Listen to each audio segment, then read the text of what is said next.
Should the Raiders draft Anthony Richardson if he is available at number 7? What's up, y'all? I'm Mitchell Renz from Chat Sports, and coming up here on today's show, I'm going to give you a scouting report around the player that I believe is going to create the most headlines at the NFL Scouting Combine, and realistically, probably the top player leading up until the NFL draft. That is Florida quarterback Anthony Richardson. And then near the end of the show, if Josh McDaniels, Dave Ziegler, if they plan on taking this young man right here, they need a plan. Well, guess what? I got the perfect plan to make sure that Richardson ends up working out. So as you can see, he's in a Florida Gator jersey. If you want this to happen right here, you want Richardson in a Raiders jersey, I want you to hit that like button right now, because I'll tell you this, Richardson, to me, is 100% worth the risk. If you would have asked me this question a month ago, probably would have said no. The more tape I watch, the more stuff I continue to look at him. I see a player that, yes, it is worth the risk. So my question to you out there is this, and I want you to comment down below. Every single person, if you rep with the silver and black, if you're a diehard Raider fan, if your team is going to take a QB at number 7 that is this controversial, you need to answer. So say it with your chest. Give me a yes, give me a no. Is Anthony Richardson worth the risk? To me, this is why he's worth it. And this is only because this is how I view the Raiders, and this is how I view Josh McDaniels. To me, it is a win-win situation. The Las Vegas Raiders have nothing to lose whatsoever by taking this guy. Why? Because if he's good, with the upside he has, you have a long-term quarterback that is going to be able to compete with the Patrick Mahomeses, with the Justin Herbert. That's how great his upside is. He has that Josh Allen, Lamar Jackson, MVP type of talent. And if it's bad, the fact that you took a quarterback in the top 7, the fact that you took a QB that you said was going to be your guy, if you're bad and he's bad, I'm sorry. You fire McDaniels, you get rid of Dave Ziegler, and I know you're bringing another guy, but yeah, because you know why? Because if he's bad, you're going to be in that range to be a top 5 pick, which that means Drake May. That means Caleb Williams. There's going to be coaches all over the place looking to coach either of those two young men right there. So let's get in right now to what NFL.com had to say on Anthony Richardson. Dual threat quarterback with an elite physical profile and a lot of work that needs to be done to reach a potentially high ceiling. Richardson's frame, arm talent, and mobility will demand respect as a potential first-run option. He has the ability to make plays on the move that very few of his NFL peers will be able to make. However, but his accuracy on short and simple throws left much to be desired, due in part to shoddy footwork and inconsistent rhythm. If you're looking for more Raiders draft analysis, take a second, subscribe to the Raiders Report. There's a reason why we're the #1 most watched Raiders show in the entire world. Not only do we have videos every single day, it is 100% free. Plus, tons, and I mean tons of loyal watchers. If you don't believe me, take a second. Go ask any single one of these people if you see him in a live show or if you see him comment on one of my videos. Raider Kiko, I'm Punchy, Juan Hernandez, Johnny Santos, Vincenzo Peoples.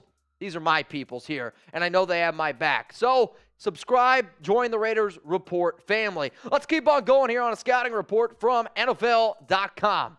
The footwork issues can be corrected, but the challenge will be determining whether he can be at least a functionally accurate passer at the next level.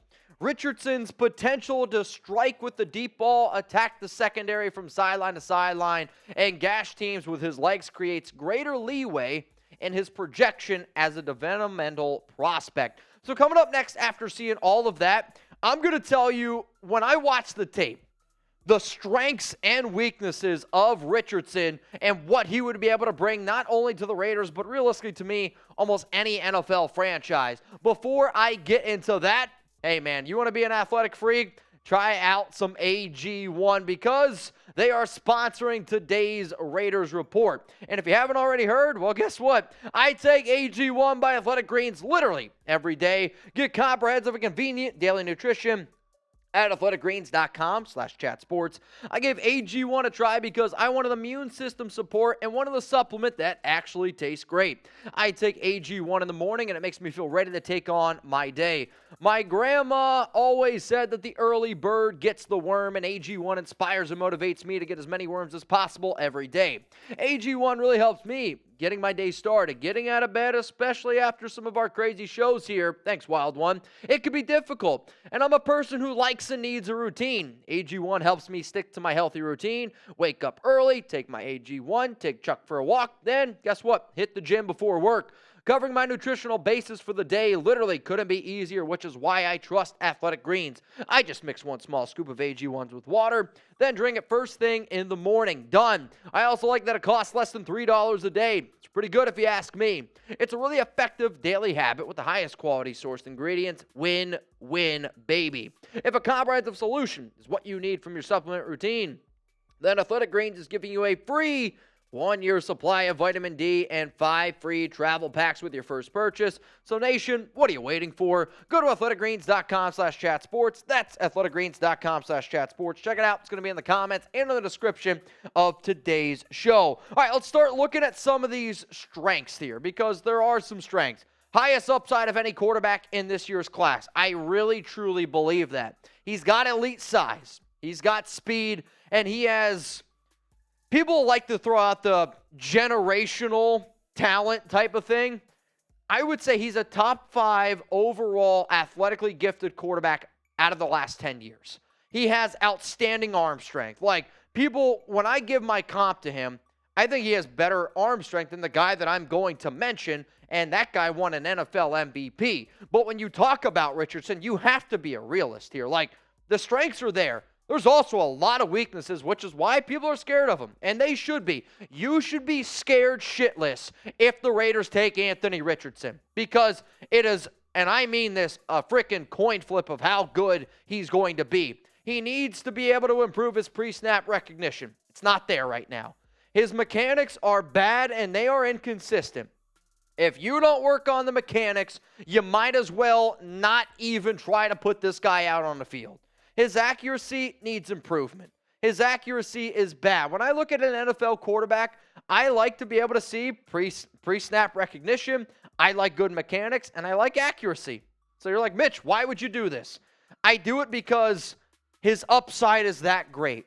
And to me, the upside, if it works, awesome. You got an amazing quarterback. If it doesn't, hopefully the Raiders do the right thing, then you move on from Josh McDaniels. So again, it's a win-win situation in my book. I've seen a lot of comps to Cam Newton, and I think that the comp to Cam Newton is fair from the athletic ability. I don't remember the last time I saw an SEC quarterback run the football the way that Richardson can run. I do think Cam was a lot more of a run-first type of QB, where Richardson, to me, does a good job of being able to go through his reads. And he's not a just tuck it and run. First read's not there, tuck it and run. That's not what Richardson does, which is also why I'm hoping that it would be worth the risk, because if you work on the mechanics and he actually can get the mechanics to work, he sees the football field well. That is a very important trait, and I don't think that he gets that love quite enough, which is why, again, if he's there at 7, the Raiders, if they take him, you got to be smart, because if you don't put a plan in place, Richardson will not work out. But if the plan for Richardson can't start on draft day, if the Raiders have that guy circled on their calendar, they need to start going out and they need to start applying that plan right now. So let's just say the Raiders, Ziegler, McDaniels are like, that's the guy we want. Bet.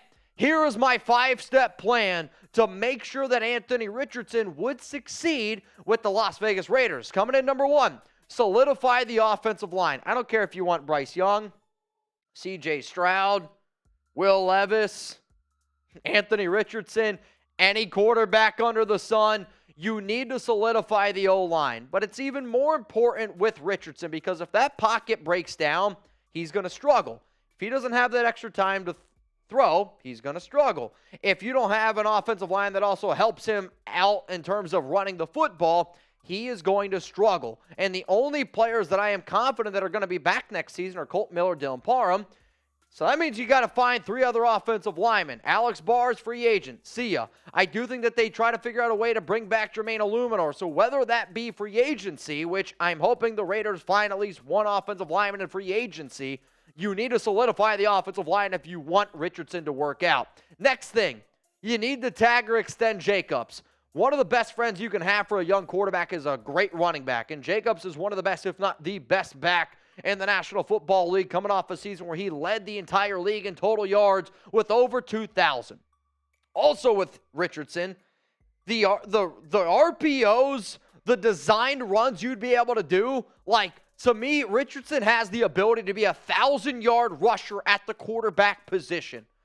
If you let him use his legs, that might give him the window he needs in terms of being able to develop as a passer and then continue to get better. Like, look what Brian Dable, look what the Bills did with Josh Allen. They used him as a runner first. Used him as a runner, let the passing ability develop, and now he's one of the best quarterbacks in the NFL. If you want that to happen with Richardson, because if you throw him out there on the field right away with a bad running game, he's going to struggle. And that's not what you want, man. Let's go to the next one. You build the offense around him. Why? When you think of McDaniels, you think of, I'm going to take a quarterback, and I'm going to force him into my system. One of the reasons why I made this show today is because McDaniels, when he was at the NFL Scouting Combine, he said something that I was like, it made me think of Richardson. It made me think of Anthony Richardson right away. And he said, our system is going to fit the quarterback. I mean, he's flat out saying that he's not going to force a QB into his system. That whatever quarterback that they get, they are going to build a system around him. The number one player that pops up into my mind from McDaniel saying that is Richardson, because Bryce Young fits in McDaniels' system. C.J. Stroud fits in the McDaniels system.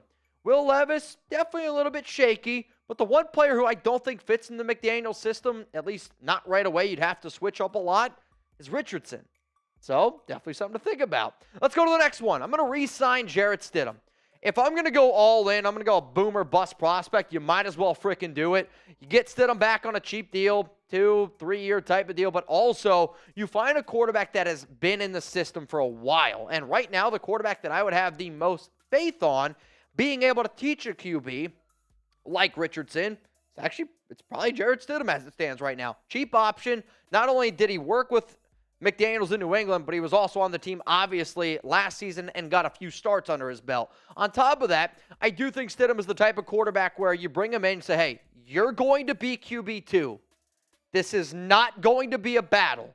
So humble yourself and help get this man up to speed, because if you do that, we're going to have you as the backup quarterback here in this league for a long time. And I think Stidham will be okay making a few $1 million for a very, very long time. And then the final thing is this.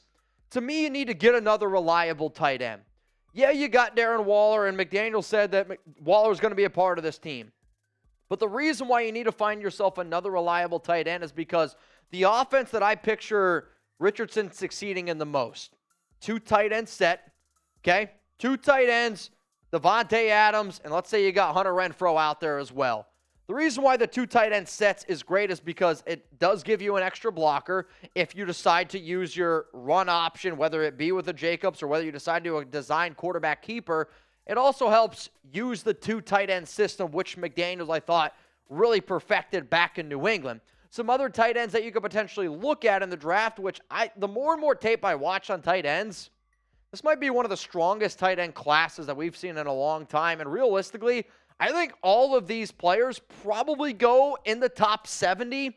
I don't know if I would take, I don't know if I want to use pick 38 on a tight end, but if one of these guys would be available at pick 70, I would pull the trigger on it. I don't want to go out and spend big. Another tight end option in free agency that I like would be Austin Hooper. I think he would be a potentially interesting player, but if you could find 2 solid tight ends with Hooper, then you have Josh Jacobs. You solidify that offensive line. You have Hunter Renfrow, Devontae Adams. That's an offense that Anthony Richardson, in my personal opinion, would succeed in. So here's my question one more time.